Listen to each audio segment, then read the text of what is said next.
కదా విశ్వాంతరాలకు సైతం వినిపించింది, ఒక్క చినుకే కదా సప్త సముద్రాలను కనిపించింది, ఒక్క ఆలోచనే కదా సమస్త ప్రపంచాన్ని నిర్మించింది, ఒక్క ఆవేదనే కదా ఎస్ఆర్ఆర్ ఫౌండేషన్కు దారి చూపించింది.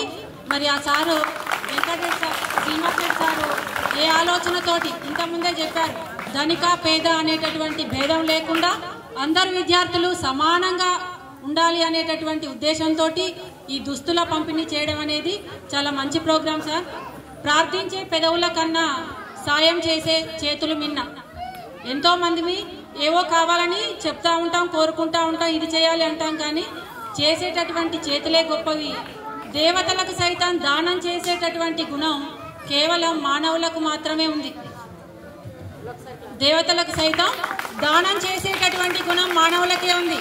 మనం ఆల్రెడీ ప్రతి వీధిలో కావచ్చు, గ్రామంలో కావచ్చు పెట్టుకుంటూ ఉన్నాం. వినాయకుని విగ్రహాలే కావచ్చు, దుర్గామాత విగ్రహాలే కావచ్చు.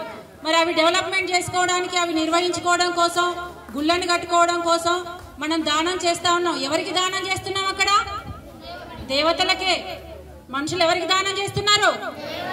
దేవతలకే దానం చేసి ఎవరిని కోరుకుంటాం? మళ్ళీ కావాలని ఎవరిని కోరుకుంటాం? దేవుళ్ళని కోరుకుంటాం. అటువంటి గొప్ప గుణం కలిగినటువంటి వ్యక్తులు మన పరిపాటి శ్రీనివాసరెడ్డి గారు.